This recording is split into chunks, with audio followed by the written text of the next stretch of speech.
Los temas de interés general y la información de actualidad periodística abordadas a través del conocimiento científico y el pensamiento crítico. Reflexionan, piensan, dudan y conducen Federico de Franco y Quique Martínez. Pero de los que son como un huevito chiquitito. Estuviste muy bien porque viste como la pregunta complicada, digamos la parte complicada de la pregunta. Claro, lo cual habla mucho de rasca la cáscara. Apegados al método y manteniendo el rigor científico, producen Martín Rodríguez y Maximiliano Lemos. Rasca la cáscara. ¿Qué sabemos de lo que sabemos?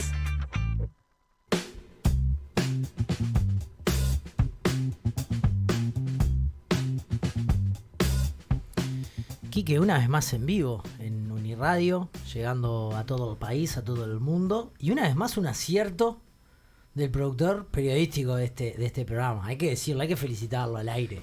Bueno, vamos a felicitarlo. ¿Te parece que no? No, sí, me gusta. La vio toda, tenía la agenda así completamente en sus manos para elegir un tema que explotó ayer. Y hoy ya tenemos a una experta en ese tema hablando. No, pero hablando en serio... no sé si explotó ayer. O sea, no, bueno, estamos ayer hablando tuvo de una nueva plataforma de donde, digamos, tomar un escalón más... pero que se viene hablando hace tiempo ya. ¿Cómo analizaste ese escalón más que tomó ayer desde el punto de vista de la comunicación, de la puesta en escena del presidente de Antel anunciando el advenimiento de la red 5G que ya tenemos en nuestros celulares? En realidad leí más que ver. Ah, te perdiste. Me hubiese gustado tener el análisis. Leí más que ver. Pero ahora me estás... de imagen y comunicación de parte tuya. Me estás llevando a la obligación casi de ir a buscar ese video. No sé cómo transmitírtelo, pero le noté ciertas particularidades que ya las podremos hablar en otro momento. Pero a nivel visual directamente. Sí, creo que sí. Puesta en escena. Todo, sí, un poco raro. Creo que hay cosas para comentar. Pero eso es lo de menos. Lo importante es el anuncio de que empieza a estar disponible en ciertas zonas de nuestro país la red 5G. Pero bueno, en realidad me puse a pensar mucho, ¿no? Que cuando escuché por primera vez la palabra telecomunicaciones, ¿no? O por lo menos en nuestras vidas que arrancaron siendo analógicas, la mía más que la tuya capaz, o bueno, más o menos podemos decir misma generación, pero ¿qué teníamos? El teléfono, ¿no? Como el teléfono sí. Como nativo, sí. Somos teléfonos nativos básicamente, sí. Computadora, internet, claramente no. No. ¿Qué otra cosa eran? Televisión por cable tampoco, por ejemplo. El teléfono no era telecomunicaciones en nuestro momento. Ya le preguntaremos a alguien que sepa, pero el teléfono no entraba dentro de un concepto telecomunicaciones, ¿o sí? Creo que sí. ¿Sí? No, concepto de hoy no. En aquel momento. No, sí. ¿Sí? Que en aquel momento. Ya estaba la palabra. Yo siendo niño decía. No sé si siendo niño, pero si eras consciente que el teléfono era parte de algo. Llamado telecomunicaciones. Yendo para atrás, scrolleando para atrás en la historia. Iba hasta, no sé, un telégrafo muy rudimentario, o señales de humo, y que scrolleando para adelante iba a transformarse en mirar un partido de fútbol de la liga finlandesa. No teníamos. Para nosotros el teléfono no era parte de la evolución de nada. ¿El teléfono? Sí, te pregunto. Para mí no, te estoy dando mi opinión también. Creo que en un punto sí. Porque capaz que en aquel cuaderno rojo de tercero B, el de historia, la maestra cuando te hacía ir a la búsqueda de ciertos elementos, bueno, uno posible era la aparición de ese teléfono. En la historia, en un plano histórico, digamos. No, ya sé, te digo, sí, está bien. En eso sí está claro. Sí, era parte de esa. Sí. Pero no que lo ves como historia. Sí. Esto pasó, no había esto antes. O bueno, después otro tipo de comunicaciones también que capaz que en ese momento sorprendían, porque para cualquiera en ese momento era capaz que levantar un tubo y nada más. Sí.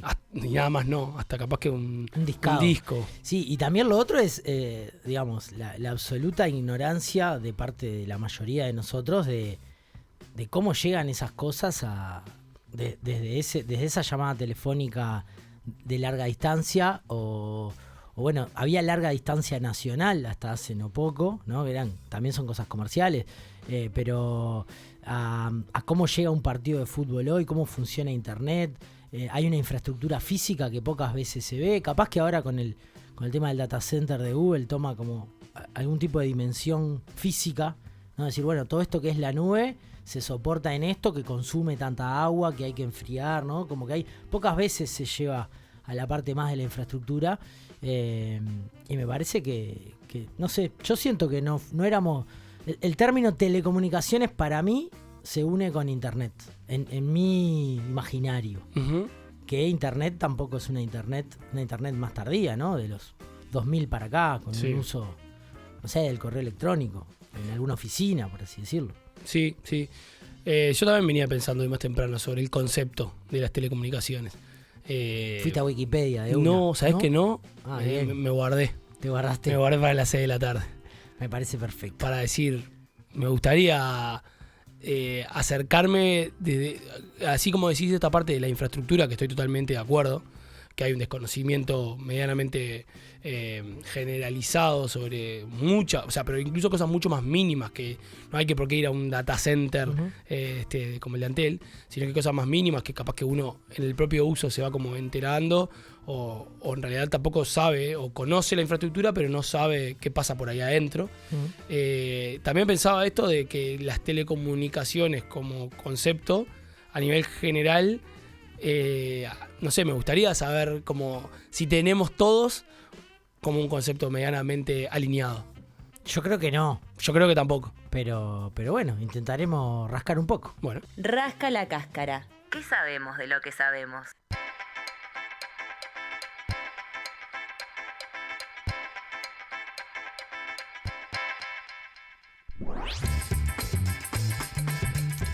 Claudina Rataro es ingeniera electricista, perfil telecomunicaciones y es profesora adjunta, grado 3, del Departamento de Telecomunicaciones de la Facultad de Ingeniería. Además es la directora de la carrera, una carrera nueva que se llama Ingeniería en Sistemas de Comunicación. El doctorado que hizo Claudina en Ingeniería Eléctrica lo aprobó mediante un trabajo que está vinculado a redes radiocognitivas, que tienen mucho que ver con el nuevo uso que se le puede dar al espectro radioeléctrico. Bienvenida Claudina, ¿cómo estás? Muchas gracias por la invitación. ¿Bien? Bien, todo bien, todo bien. Dijimos mucho disparate en el arranque. ¿Cuándo arranca el concepto telecomunicaciones para vos o para los que están más en el tema? Siempre, todo esto que dijimos eran telecomunicaciones. Sí, todo lo que dijeron es telecomunicaciones. Sí, en realidad, si me pongo un poco así como más estricta, telecomunicaciones tiene el prefijo ese tele, sí, que del griego significa que es algo a distancia, digamos. Entonces sería todo lo que sea transmisión y recepción y procesamiento, podría ser de algo que se manda, de información. Esa información a priori podría ser voz, como dijeron, en el teléfono. Podría ser video, cuando miramos el partido de fútbol, video, audio u otras cosas. O yendo para atrás también, otro tipo de cosas como, no sé, telégrafos claro, muy rudimentarios, que ni siquiera exacto, usaban el espectro radioeléctrico, que es como una nueva etapa, digamos. ¿Cuándo empieza el uso del aire? No cuándo empieza, pero digamos, ahí empieza como otra etapa de las telecomunicaciones, digamos. Claro, en el espectro radioeléctrico, retomando lo anterior, sí, ahora ya no hablamos tanto de telecomunicaciones, sino de comunicaciones, porque las tecnologías han ido avanzando, que ya muchas de las comunicaciones no son a grandes distancias. Sí hay, obviamente, a muchas distancias, como hoy recién comentaban, si estoy mirando un partido, los cables submarinos, esas son comunicaciones de miles y miles de kilómetros, pero a veces son comunicaciones de sensores o de cosas que ocurren a poquitos centímetros, entonces no serían grandes distancias, entonces está bueno. Por eso es que la carrera que mencionaba se llama Sistemas de Comunicación. Bien. Porque incluimos las largas y las no tan largas también. Claro, o sea, pierde sentido el concepto de larga distancia. Exacto, ¿no? Podría a distancia. Claro. A una cierta distancia que dependerá si es larga o corta, depende del sistema, lo que quiera transmitir, la frecuencia que use. Para graficar lo que sería cuando yo le mando el WhatsApp a Quique, en realidad va a un servidor que está capaz que en Estados Unidos o en Finlandia y le vuelve y Quique lo agarra, pero aunque estemos al lado, viaja de la misma manera. Claro. Digamos, sí, acá el WhatsApp tuyo sí viajó a larga distancia seguro, aunque estén cerquita. Claro. Pero hay veces que son dos cosas que tienen sus antenitas y están comunicando muy cerquita y la comunicación es entre esas dos cositas juntitas, digamos. Claro. Un sensor o algún equipamiento médico o algo por el estilo.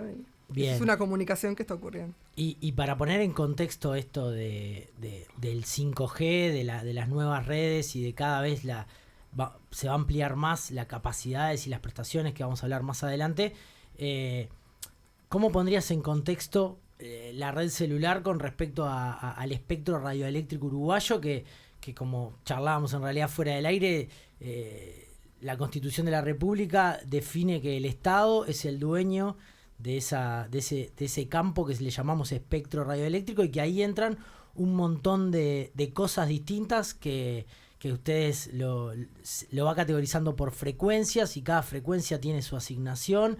¿Cómo entra esto dentro del panorama del espectro radioeléctrico? Claro, el espectro radioeléctrico son, en definitiva, el medio físico por el que se transmiten las ondas electromagnéticas. No me voy a poner muy técnica porque no es la idea, pero que... Nosotros te avisamos, vos dale. Que utilizan las comunicaciones. Por ejemplo, acá es la emisora 107.7. Uh-huh. Eso significa el 107.7 MHz, que es la frecuencia de la portadora. O sea, casi todas las FM están ahí entre los 100, en los 90 y pico, que es un lugarcito, un conjunto de frecuencias que hay que están como destinadas a las radios FM. ¿Tá? Entonces hay en Uruguay es la URSEC, es el organismo que se encarga como de regular y de controlar el espectro electromagnético en conjunto con el Poder Ejecutivo a través de la DINATEL, que es como el que fija las políticas. Como tú decías, es el Estado el que tiene que controlar el uso y a quién lo asigna y cómo lo asigna. Porque es propietario por ley, digamos. Claro. Lo pongo como ejemplo porque cuando discutimos digamos, la propiedad de los medios de comunicación, es distinto que discutir la propiedad de la tierra, donde la tierra es más difícil decir que no es de esa persona. En este caso siempre son licencias. Cuando alguien explota un canal o una radio, es una licencia que se le dio por cierto tiempo, irrevocable, que tiene que cumplir ciertas reglas. No hay la propiedad es de un edificio y la infraestructura, pero no más que eso, ¿no? Sí, tal cual, es como tú decís, se lo dan al espectro, a ese conjunto de frecuencias por cierto tiempo y la URSEC controlará que tú cumplas con las condiciones por las que se te otorgó ese espectro. Ahí va, las FM están en un lugar, las AM en otro lugar, las comunicaciones celulares están en otros lugares del espectro y así hay muchos posibles usos que usan el espectro radioeléctrico. Digamos. Pero básicamente hoy tenemos radio, en cosas que usamos habitualmente del espectro radioeléctrico tenemos radio, tele, bandas de celular, que por así decirle, y la algún cable que viene de televisión por abonados, que a veces viene por antenas. UHF, el famoso UHF, o eso es otra cosa. Sí, están por ahí algunos, depende... Claro, son satelitales, pero no el cable que viene por antena, digamos. Claro, por antena. DirecTV o multiseñal. Multiseñal, alguno de esos. Cablevisión, capaz también. Cablevisión, capaz. No me acuerdo. Ahora no sé, sí. Y después hay otras bandas que son libres, como la que usamos para Wi-Fi, ¿no? Los routers de las casas, ¿no? O en cualquier universidad, en algún lado donde hay Wi-Fi, hay routers, y esos en general están en la banda de 2,4 GHz o en la banda de 5 GHz, que son bandas públicas, que por eso nosotros no tenemos que pedirle permiso a la URSEC o a nadie para poner un router en una casa, porque en teoría estamos usando una frecuencia que es pública. Y se supone que se asignan las bandas de acuerdo a lo que se quiera, ¿no? Por ejemplo, la banda de AM llega más lejos y pierde calidad y está destinada así, o sea, cada banda tiene sus prestaciones, sus particularidades. Claro, cuanto más alta es la frecuencia, en general llego a menos distancia, aumentan las pérdidas. Por eso es que la AM en general está más baja que la FM, por eso es que AM a veces escuchamos en todo el país y FM, las de acá, ya me voy, no sé, a Tacuarembó no se escucha obviamente, pero AM seguramente muchas escuchemos por ahí. Y sí, eso, la frecuencia, cuanto más alta, hay más pérdidas, o sea, llego menos. Y lo de la calidad depende mucho de otras cosas también, en parte de eso, pero también depende de cómo es la modulación, el ancho de banda que se usa para mandar las cosas. Hay como varios factores involucrados en eso. Bien, y hubo algunos cambios con respecto a, digamos, en el último tiempo, con respecto a la ley de servicios de comunicación audiovisual en este caso. Hubo cambios con respecto a la portabilidad numérica. ¿Hubo grandes cambios en la regla de juego, digamos, desde 2020 hasta acá? ¿O para darle un contexto a cómo llegamos al anuncio de ayer de la red 5G, digamos? Sí, en realidad no, la ley de servicio de comunicación audiovisual se ha intentado derogar o se ha intentado hacer una nueva. Eso por ahora no ha habido quórum, digamos. Sí, con las diferentes, no me acuerdo si rendiciones de cuenta o con la LUC, ya me perdí el rastro de los diferentes momentos. Se han hecho diferentes modificaciones que han permitido, entre otras cosas, que, por ejemplo, las empresas de cable puedan, en teoría, ahora dar servicios de datos, creo que eran, sobre la red, digamos. Cosa que por ahora era uso de Antel, digamos. ¿Que en algún momento se había abierto como una pequeña compuerta o es la primera vez que sucede esto? Porque yo tengo un recuerdo como que en un momento había quienes ofrecían como esta idea de, bueno, con este paquete te doy. Sí, Lo que no recuerdo es quién ofrecía el servicio. Me hiciste acordar cuando TCC ofrecía como que tuvo que volver hacia atrás. El cable que viene de Canal 10 ofreció hasta hace poco un paquete de internet, pero la verdad que no sé, siempre los cableros del interior eran los que estaban más... Claro, pero eso te lo venden como un paquete, pero vienen como asociados. Claro. No es que... en un momento yo hice mi proyecto de fin de carrera, hace ya muchos años, que lo hice en base al famoso triple play, eso sí era la idea que el proveedor diera, claro, los 3 servicios de voz, datos, video, sobre la misma infraestructura, pero ahí sí se hablaba de que el cablero iba a usar su red de cable en ese momento, que ahora no puede competir contra la fibra óptica. Eso te iba a preguntar, porque el cableado, eso fue una cosa que siempre me llamó la atención, el cableado de Montevideo, por ejemplo, es muy, muy, muy nuevo. O sea, recién se empezaron a cablear de cable para tele en el 20 años atrás. 96, 97, algunas zonas, y se terminó de cablear entrado los 2000. Y ese cable es de cobre. O sea, el cable no tiene nada que ver con fibra óptica ni nada. Ese cable... puede soportar un servicio de internet digno para las prestaciones, para scrollear el Instagram de hoy, no digno para mandar un mail. No, claro, antes hablando, hace muchos años sí era un poco más competitivo con el ADSL, con otro tipo de servicios, pero ahora no. Por eso ahora tiene que tener una red. Físicamente es inviable transmitir internet. No es físicamente viable, pero no es competitivo para los que ya estamos acostumbrados hoy en día, digamos. Entonces, hoy en día, si ellos quieren, si los cableros quisieran brindar, tienen que tener una infraestructura de fibra para poder llegar a las casas, entonces o van a tener que usar la infraestructura de Antel, que creo que hay, estaba, ahora no lo tengo exactamente presente, pero estaban entre los artículos que tenía que brindar su infraestructura o alquilarla o brindarla. Que eso es medio una locura, ¿no? Porque es el que hizo la inversión. Un inversor que ya hizo la infraestructura, es como que la OCE tenga que darle parte de su, bueno, justo con el agua no nos vamos a meter ahora, pero es como que la OCE tenga que dar parte de su agua a un nuevo prestador de agua que va a usar los caños de OCE. Sería como una cosa, o sea, el aporte no es exactamente eso, o hay alguna otra variante.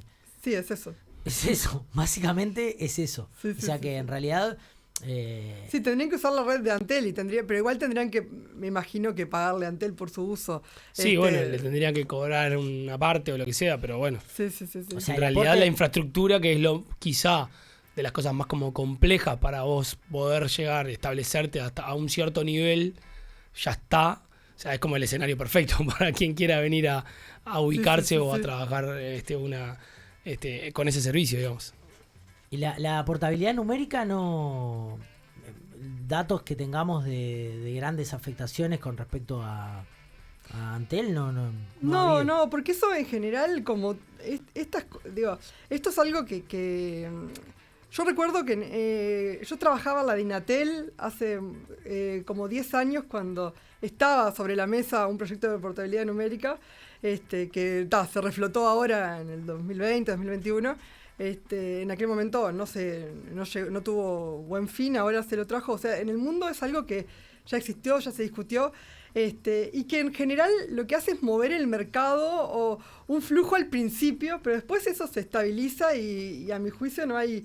llega el momento que nadie va a... Porque vos te irías a otro proveedor si te ofrecen mucha cosa, pero nadie va a bajar tanto, hay que hacer la competencia, lo que sea. En el momento se estabiliza el mercado y ya está. De hecho, no pasó. No. Básicamente, hubo una migración de un lado, pero ya quedó estable y no generó nada mucho más que un flujo inicial, pero muy menor, digamos. Y eso con respecto al uso de la infraestructura que te iba a preguntar, que siempre se repite que es muy buena en Uruguay, que es fruto de una inversión desde hace muchísimo tiempo. Esos movimientos de las compañías no repercuten en la infraestructura pública, porque ahí sí cada prestador tiene su infraestructura. En realidad, la pregunta de fondo es, los prestadores de servicio de datos, que es lo que más usamos, ¿tienen alguna parte de la infraestructura que es independiente y otra parte no? ¿Cómo funciona el mercado en ese sentido? Es decir,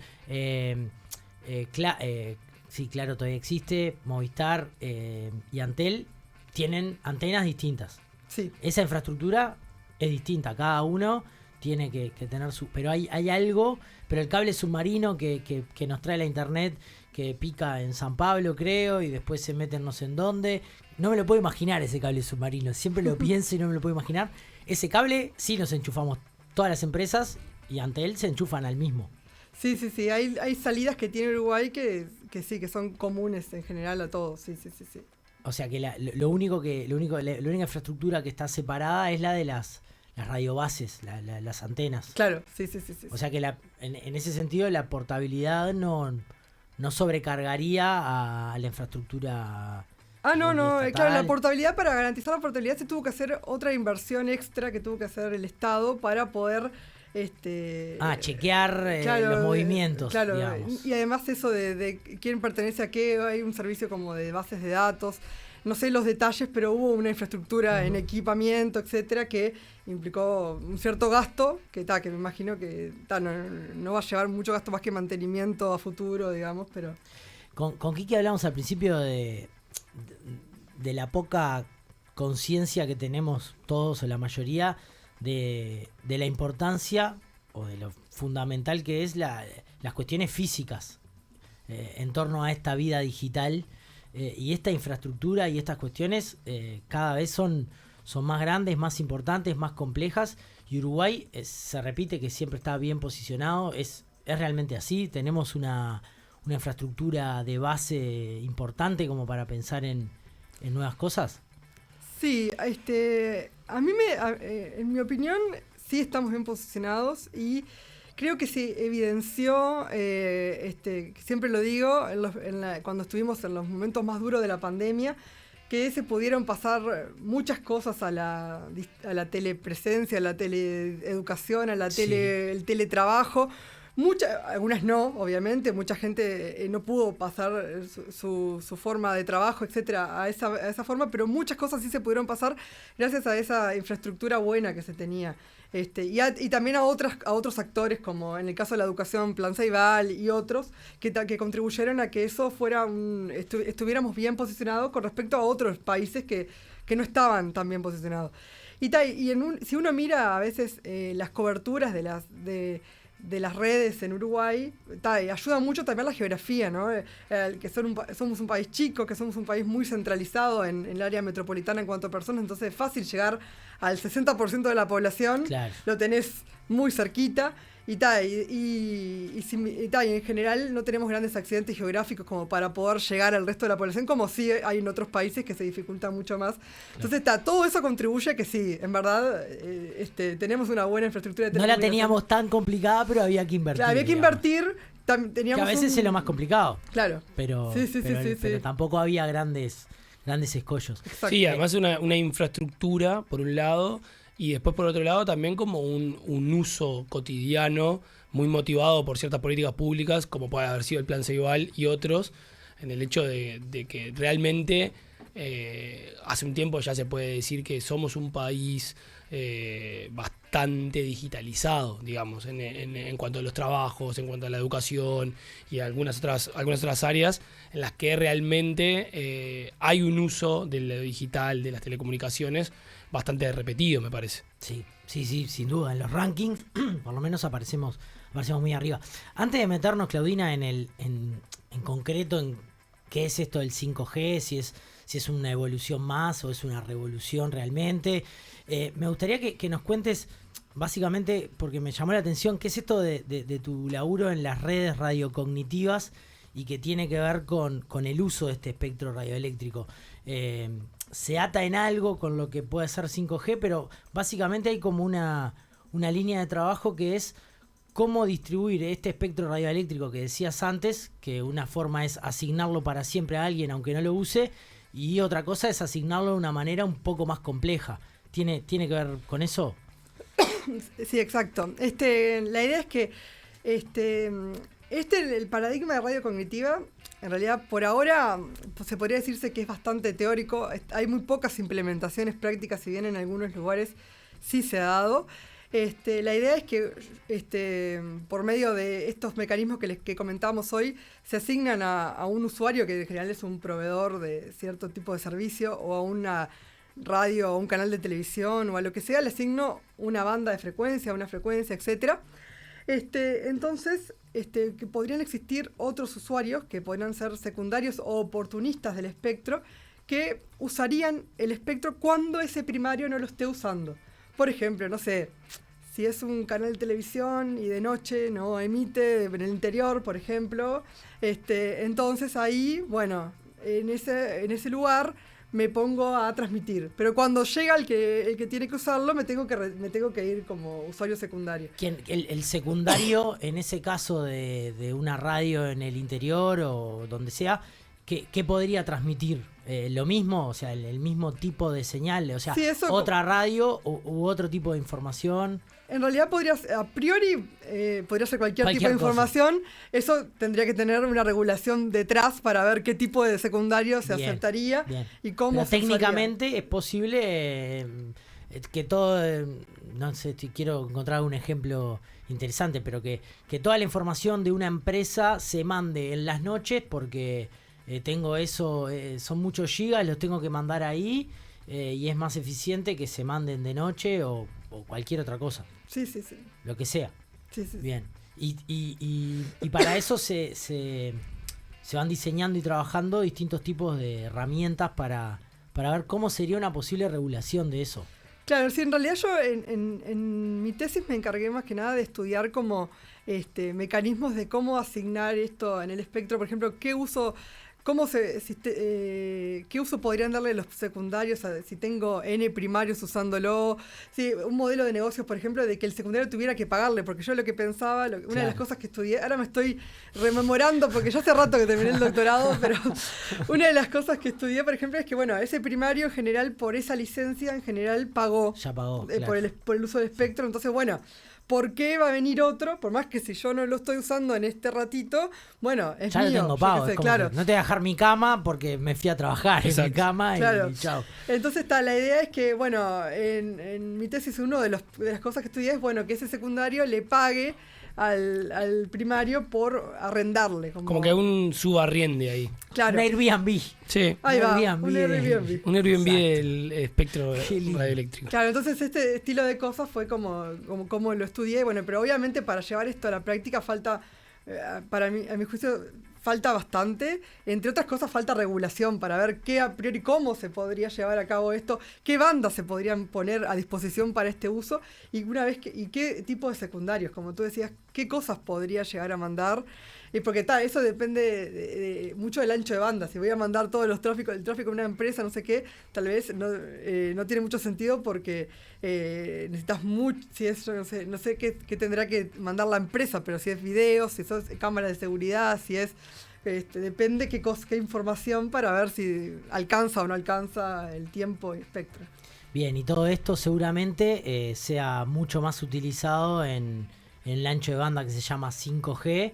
Que desde ayer nuestros teléfonos, nuestros no, el mío no, algunos teléfonos se pueden conectar. Yo el mío no sé, me tendría que fijar. Te tendrías que fijar, creo que si es los de la manzanita, todos están andando mejor por el. No, ahí me dicen de atrás de vidrio Maxi que no todo lo de la manzanita. Pero si les parece, después de la tanda nos metemos en el 5G. Rasca la cáscara. En Uniradio 107.7 FM. Y seguimos charlando en Rasca la Cáscara con Claudina Rataro, que es ingeniera y docente de la Facultad de Ingeniería del Instituto de Ingeniería Eléctrica. Te escuchás mucho mejor, Fede. ¿Sí? ¿Ahora sí? Ah, mirá que... Como que llega mejor la señal. ¿Está llegando mejor? Más rápido. ¿Qué habré tocado? Habrás cambiado, Habré cambiado tu configuración. Capaz que sí. Así que vamos a meternos en ese tema que increíblemente desde ayer algunos teléfonos en nuestro país, en realidad nuestro país es un poco... No. Es una parte de Montevideo, una parte de Colonia, una parte de Maldonado. Y de Canelones. Y una parte de Canelones. Así está establecido. Ya está esta... experiencia, no sé, piloto, no sé cómo llamarle, que de parte de Antel, supongo que serán solo los servicios de Antel.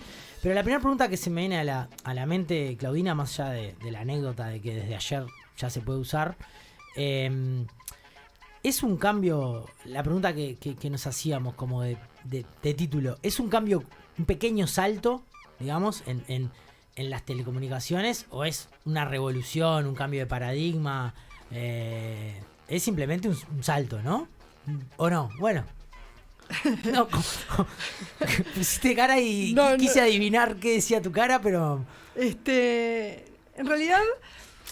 O ninguna, o las dos. Claro, porque vos dejaste entre pequeño salto y revolución. Claro, punto penalicero. Vamos a quedar intermedio. Bien. Pasan cosas. Vamos a no ser tan exagerados para un lado ni para el otro. Porque en realidad hasta las redes 4G... Lo que veníamos como explotando era el caso de uso persona, ¿no? Que cada vez queríamos más datos. ¿Tá? Ver una serie mientras voy en el ómnibus, obviamente contestar el correo, no sé qué, mirar una clase grabada o entrar a un Zoom desde el celular porque no estoy llegando, etcétera, etcétera. O jugar un juego en la red desde mi celular. Esos son casos de uso pensado en la persona, que es donde se explotó como hasta las redes 4G, y en LTE que es 4G LTE, tuvo una evolución en los años, agregándole más cosas, más ancho de banda, más posibilidades, ¿está? Pero en las redes 5G no está el usuario, el caso de uso persona es uno de los casos de uso, digamos, persona es ese, ¿no? El que estamos acostumbrados y el que nosotros vamos a ver ahora, estos teléfonos que comentaban ustedes, que ya se anunciaron ayer, que ya tenemos todo 5G y todo. Básicamente vamos a seguir haciendo lo que hacemos. Eso te iba a decir, te iba a poner un ejemplo. Tengo el recuerdo, pero clarito, del cambio de 3G a LTE, que yo demoré un poco, y en general no estoy preocupado por hacer el cambio pero ahí sí me recalenté que no lo hice a tiempo, que era que Antel, que estuvo hábil, vendía el contrato nuevo LTE con los partidos del Mundial gratis, y realmente se podían ver en el celular los partidos. Perfecto. Ese fue un cambio. Si ponías play, era play. Si ponías play, era play. No había buffer, no había nada. Ese fue un cambio de estos usos que estás diciendo que cambió el LTE, me acuerdo clarito. En este caso vos decís que, salvo usos muy específicos, no habrá grandes cambios, ¿no? Claro, en realidad, como todo, a mí me gusta a veces decir, bueno, si la tecnología lo permite, ya se creará la aplicación que lo necesite, ¿no? Claro. Por ejemplo, se habla mucho de que a mediano plazo consumamos el video diferente. ¿A qué me refiero con eso? Por ejemplo, que hagamos zoom adentro de un video. Entonces ahí un video de 8K en el celular tiene otro sentido, porque si yo quiero hacer un zoom, claro. Vos decís, bueno, ¿para qué 8K? Ya me está dando miedo. Después, por ejemplo, a veces ver, por ejemplo, un partido de fútbol que hoy comentaban, como que yo estuviera dentro del partido y ver lo que yo quiero en el momento que quiero. Claro. Entonces ahí podría ser que me estén mandando todos los posibles videos, ¿no? Yo quiero ver ahora atrás del arco, ahora quiero ver no sé ya qué. me lo vendiste, Claudina. Yo pensé que no, pero ya me lo vendiste. O la red, va a tener que ser lo suficientemente inteligente para entender, bueno, ahora Federico va a querer ver acá o va a querer ver acá, no sé qué, y ta. Entonces le va a tener que adaptarse y mandarme el ancho de banda de acuerdo a lo que yo quiero ver. Entonces, por eso es que podría llegar a cortísimo plazo, la persona con la red 5G no va a experimentar grandes cambios que diga, wow, no sé qué, pero dado que la red permite eso, es seguro, me juego que a mediano plazo ya van a existir aplicaciones y que todo el mundo vamos a empezar a usar como empezamos a usar muchas cosas que hace 10, 15 años no nos imaginábamos que íbamos a usar el celular. Sí, mirar el partido en el celular. Sí, seguramente empiece a haber como una idea desde la investigación incluso tecnológica de decir, bueno, se abrieron todas estas posibilidades, usémosla. Claro. Y eso generará cosas nuevas para el uso final del consumidor o para otras cosas, porque por algo nos estabas dividiendo. Hasta acá veníamos por el consumo individual personal. Claro. Entiendo que hay una puertita más que se está abriendo. Claro. Entiendo que hay una puerta más que no la abrimos todavía. Claro, que aparecen como otros, porque antes era, LTE estaba asociado al smartphone. Bueno, ahora el 5G no está asociado solo a un teléfono, sino que está asociado a otras cosas que pueden comunicarse, como los sensores, como el Internet de las Cosas, que ya se viene hablando hace muchísimos años, pero ahora como que se habla del verdadero Internet de las Cosas que esté conectado a la red celular. Ya en LTE había como unos sabores de LTE que iban en este sentido, pero ahora la idea de 5G es que va a soportar muchísimos dispositivos conectados por kilómetro cuadrado, entonces podría llegar a tener todo lo que quiera. Internet de las cosas, cuando lo decís, y esto de tener mucho, es simplemente pensar en que muchísimos, multiplicar por mucho los dispositivos que están conectados en nuestra casa a la red. Sí, o en otros verticales, por ejemplo el agro. Drones por ejemplo ahora con la sequía, mandes drones a sacar fotos y vean si está seca, no sé qué represa o curso de agua, con lo que imágenes sea. de altísima calidad, que son muy pesadas, que están en línea, que están tomando decisiones constantemente. O sea que en ese sentido el 5G... El cambio claro es de la rapidez, no sé cómo podemos medirlo en ese sentido, rapidez de subida y bajada, que estamos más acostumbrados. El ancho de banda, o la velocidad. Y otra cosa que se habla mucho es la famosa latencia, que es eso de cuánto demoro en que responda, ¿no? ¿Cómo decir que lo que mejora mucho la latencia? Claro, por ejemplo, eso es muy útil, por ejemplo, cuando en un caso se habla mucho de los vehículos autónomos. Ahí la latencia es importantísima. O, por ejemplo, no en un caso tan crítico, por ejemplo, cuando yo estoy jugando online, mucho ahora que se usa mucho de jugar en la nube. Yo juego desde mi celular, no en una gamer computer, digamos, sino desde el celular, entonces yo ahí acciono, mando mi muñeco para adelante, eso va a ir al servidor donde está corriendo ese juego, y esa acción que yo hice en mi celular tiene que ocurrir ya, porque si no, si no me mataron tal vez. No, o pierde jugabilidad. Claro, entonces pierde la sensación, digamos. Claro, entonces todo eso es cuando el delay empieza, y bueno, ni que hablar en la industria 4.0, por ejemplo, que es una de las cosas que se viene hablando, que ahí viene de la mano con este Internet de las Cosas, con el tema de poder tener servicios que tengan alta disponibilidad y muy baja latencia, que es esto, el delay, el retardo, que sea. En 4G hablábamos de 10 milisegundos, 20 milisegundos, acá hablamos de 1 milisegundo. Que ya es imperceptible, digamos. Claro, sí. O sea, sería como tener una videollamada sin ningún tipo de delay perceptible. Exacto, sí, exacto. Eso es una mejora también importante. Sí. Que en realidad los ejemplos que se ponían eran hasta operar a distancia. Se ponían, no sé si. Sí, esos son no sé si tiene sentido andar operando a distancia, pero. Esos son los ejemplos que se ponen, inclusive viene de la mano con la capacidad de transmitir los sentidos a distancia. Que ya se han hecho muchos experimentos con el tacto. Entonces, de poder sentir, por ejemplo, lo que está sintiendo un robot al apretar del otro lado, yo qué sé, haciendo algo. Por ejemplo, si vas a hacer una operación a distancia, me imagino que la fuerza que haces con el bisturí tiene que ser, depende mucho de qué tanto le metés, no sé, ¿no? ¿Y por qué los sentidos tienen que ver con la latencia y la rapidez, digamos? Ahí se necesita ancho de banda y rapidez, ambas cosas de la mano. Pero sí, lo que estoy haciendo tiene que ocurrir, tiene que ser instantáneo, ¿no? Esto, creo que un ejemplo que queda un poco mejor es eso que se habla a veces de los gemelos digitales, que es cuando yo tengo, por ejemplo, yo siempre me lo imagino como que tengo una copia virtual de algo que yo quiero controlar, por ejemplo. Entonces yo tengo como si fuera una fábrica. Eso es un gemelo digital. Gemelo, claro, o sea, como que yo tengo una maqueta acá. Claro. Y si yo muevo esto se mueve en la realidad. Entonces, una fábrica en mi casa y el sueño del dueño de la fábrica. Sería. Exacto. Y ahí se necesita muy baja latencia, digamos, porque si yo moví esto, eso tiene que ocurrir en ese momento ya, porque y eso lo que ocurrió me lo tiene que mostrar instantáneo también para ver si lo que está ocurriendo, si yo o el algoritmo que esté haciendo la operación de la fábrica, si fuera un gemelo de una fábrica, por ejemplo. Sí, ¿qué tiene más usos industriales o yo me fui para ahí? Sí, de todo tipo. Está interesante el gemelo digital. Sí. Pero ahí va. Está como bien en el palo de la robótica. Claro. De los gemelos digitales. Sí, inclusive de todo un poco, porque a veces yo digo, bueno, en una red de telecomunicaciones, ¿no? Si yo quiero agarrar y podría tener un gemelo digital de mi red, para ver si yo hago un cambio en la topología, a ver cómo impactaría. Claro, no tiene por qué ser físico el gemelo digital. Claro, puede ser algo simulado, claro, algo exacto.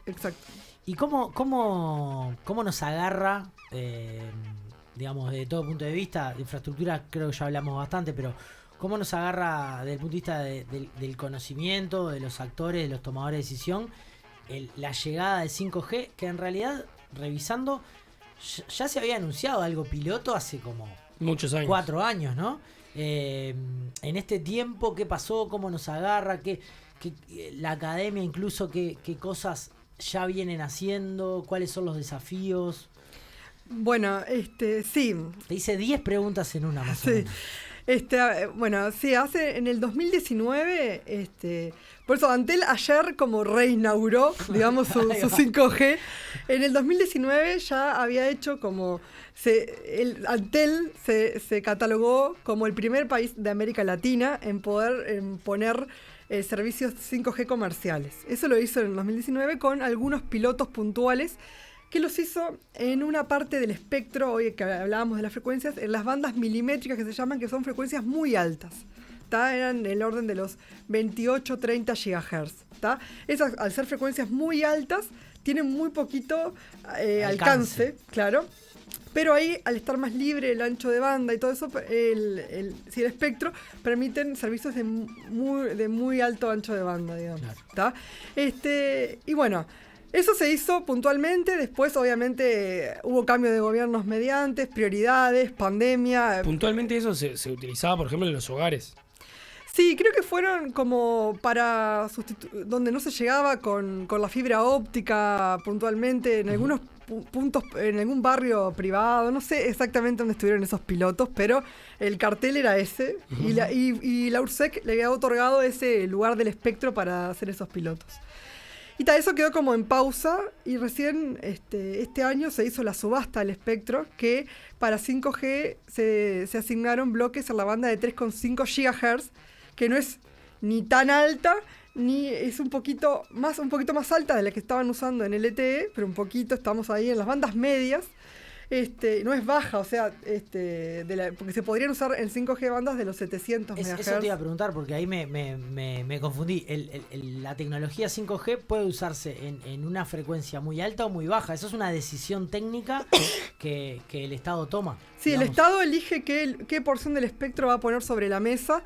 Y en este caso fue por una banda que es una banda muy interesante, que es una banda, eso, al estar medio ahí en el medio, es una banda muy usada. Si ustedes se ponen a ver en los países del mundo, muchos eligieron ese lugar para desplegar, porque tienen buen alcance, permite buenos anchos de banda, entonces como que le da bastante cintura. El término medio para todos los usos. Claro, para un buen desarrollo, por lo menos inicial, para unos buenos despliegues iniciales, es una buena decisión.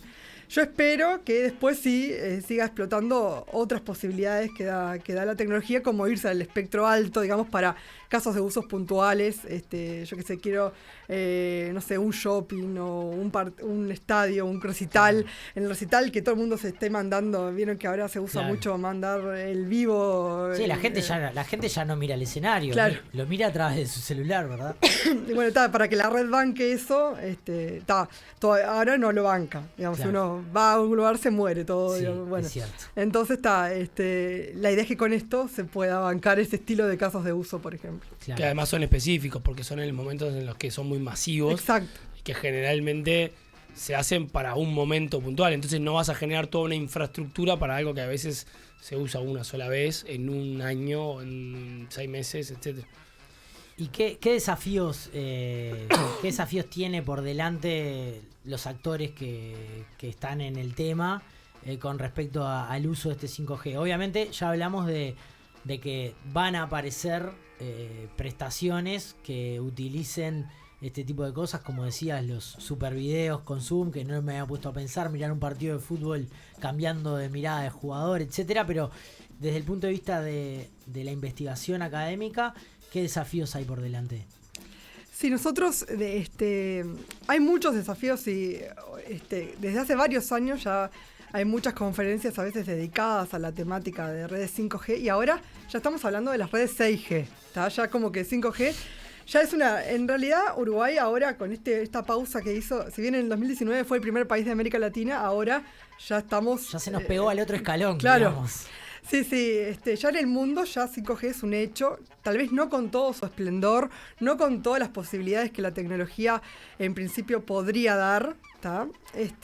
Pero ya se está hablando de lo que se espera de que sean las redes 6G, que se espera que estén operativas en el 2030, que no falta tanto, ¿no? 2030, sí. 7 años y ya estamos ahí. Bueno, entonces a nivel de investigación nosotros venimos como trabajando lo que también se está haciendo en el mundo, ¿no? No es que y ya desde hace varios años venimos estudiando obviamente el estándar. Obviamente el estándar deja cosas que no especifica, donde los investigadores o los que hacen los equipos, digamos, es donde se pueden meter y hacer sus mejores algoritmos o sus mejores aportes, digamos, y es ahí donde venimos trabajando bastante desde la facultad. Y en particular nosotros estamos trabajando mucho en el merge entre inteligencia artificial y las redes 5G. Claro. Pues ya hoy comentaba mucho de que la red tiene que ser muchas veces inteligente para poder adaptarse a lo que el usuario quiere en ese momento, digamos, pero también la red tiene que ser inteligente para poder detectar una falla, para poder reacomodarse. Una de las cosas que trae de innovaciones 5G es la posibilidad de network slicing. No sé si se ha escuchado ese concepto, pero es como a partir de una infraestructura física, hablo de física de servidores, de cables de fibra óptica, de radios base, del espectro, ¿no? De ese conjunto de frecuencias. Bueno, a partir de esa infraestructura, poder generar redes lógicas a demanda. ¿Qué quiere decir esto? Bueno, ahora yo necesito esto que decíamos. Hay un recital en tal lado y necesito que haya una slice, una red lógica dedicada para garantizar este estilo de servicios para esto. Claro, no es que tengo que hacer una radio base física, una obra civil, sino que asignar recursos a para ese lugar. Momento, claro, y ahora a demanda, que se cree ahora eso y que funcione todo y después cuando eventualmente eso ya no sé qué. Otra cosa es que se está hablando de posibilidades de distintos negocios del estilo de, bueno, yo soy dueño de la infraestructura física, Antel es dueño de toda esta infraestructura y haya actores que necesiten la red para ofrecer un servicio. Por ejemplo, yo voy a tener una flota de vehículos autónomos, entonces necesito que se comuniquen entre sí, no sé qué, y voy a brindar ese servicio, entonces le alquilo a Antel una slice, entonces Antel me garantiza tal servicio con tal latencia, con tal no sé qué, y me la garantiza por tanto tiempo, o ahora, o no sé qué. Entonces, todo eso, para ahí se necesita, para esa asignación de recursos, para crear esas slices a demanda, todo eso, es como se espera de que sea inteligente la red y claro, adaptable, y son claras características de lo que uno espera de la inteligencia artificial. Claro, esas asignaciones la va a hacer un algoritmo que hay que también diseñarlo, que no es que se va a diseñar solo. Para ir cerrando, Claudina, en realidad me quedé pensando también cuando hablabas de los estándar, que Uruguay, como en muchísimas otras áreas, es básicamente tomador de tecnología, ¿no? Tenemos que estar en la cresta de la ola para saber el mundo en que anda, pero en realidad vamos a comprar paquetes muchas veces ya hechos, cerrados, y hubo una puja, digamos, entre esta... ahora bajó un poco la polémica en los medios, pero estaba esto como la tecnología china, la tecnología estadounidense con respecto al 5G, cuál cuál se adoptaba. En ese sentido, Uruguay ya tomó una decisión y se apoyó en el conocimiento de la academia, ¿o en qué estamos en eso? Sí, no, en realidad desde 3G, desde 4, sí, en realidad al principio había como una puja en el principio de las generaciones celulares, existía como el estándar o el sabor de la tecnología 2G, ponele europeo, y el sabor americano y un sabor tal vez chino. Pero después empezó a ganar como el de la 3GPP, que es como un estándar que en general es abierto y que participan muchos actores para definir eso. Y ya desde 3G, el 3G que primó y el LTE, ya desde el LTE estamos todos en la misma, digamos. Entonces, ¿qué sería algo de los equipos? Sí, la puja sería por las empresas, ¿no? Por Huawei metiéndose en el mercado estadounidense. Pero del hardware, claro, no de los estándares. Las definiciones ya pasaron a ser globales, digamos. Ya ahora, en teoría, no hay problema de uno ir de un país a otro a priori con un móvil distinto, digamos. Bien, estamos llegando al final, Quique. Sí, yo me quedé con la... ¿Con qué te...? No, por eso. No, la duda... ¿La del estribo? No sé si la del estribo, porque no nos da el tiempo para responderla, pero uno de los grandes carteles del 5G hace muchos años, como venían hablando, era... ¿Cuál? Y bueno, era un poco la protesta en base a la red 5G y sus peligros. Que fue algo que en un momento yo creo que fue primero mucho más... Lo que pasa es que como ya venimos desde el microondas, que nos vienen corriendo con la fritada de cerebro, que ya va a venir el lobo un día y... Sí. Pero ¿no te parece que el 5G se conoció primero como un poco más que por todas estas cosas que aprendimos hoy? Sí, no sé si Claudina quieres ir algo, pero muy breve antes de ir cerrando, pero con respecto a eso, es un tema que hay que no es un tema que ni siquiera sé si tenemos una respuesta en realidad. Claro, exactamente, y el buen ingeniero siempre dice, la respuesta depende, como hizo Claudina hoy si era un salto cualitativo. Claro, pero vos dijiste siempre depende, por eso, siempre depende. No sé en ese sentido si quería sumar algo. No, en cuanto a la afectación de la salud humana, y eso actualmente genera tensiones en general en la población, por las bandas que se están eligiendo y todo eso, y las potencias que están autorizadas, a mi juicio, diría que no habría un peligro para la salud humana. Es más peligroso, a mi juicio, tener el celular al lado, en el bolsillo, o dormir con el celular al lado de la cabeza, porque está radiando, etcétera, etcétera. Pero yo no soy experta en temas de salud y radiofrecuencia. Eso está bueno consultarlo a médicos o a otros ingenieros que se hayan especializado en el tema, que está bueno que den una respuesta más sólida en este sentido. Pero a priori las frecuencias que están hablando son semejantes a las de LTE. Sí. Desde el punto de vista físico no hay grandes diferencias. Claro, digamos. Si nos vamos a las bandas milimétricas que yo comentaba, ahí lo que va a pasar es que como tienen poquito alcance, tenga que poner muchas antenas. Claro. Porque tiene poco alcance, entonces voy a tener que poner muchas más si quiero cubrir justo una zona. Pero en general esas se van a usar para casos como puntuales, cuando yo quiera mucha gente, mucho ancho de banda, pero no para cubrir, no sé, una ciudad o lo que sea. Entonces depende mucho qué uso se le dé, etcétera, etcétera. Pero a priori habría que consultar a los expertos. Ese sería... Bien, muchas gracias, Claudina, por acompañarnos hoy. Bueno, espero que haya sido útil. Sí, claro que sí. Nos vemos el próximo jueves, si les parece.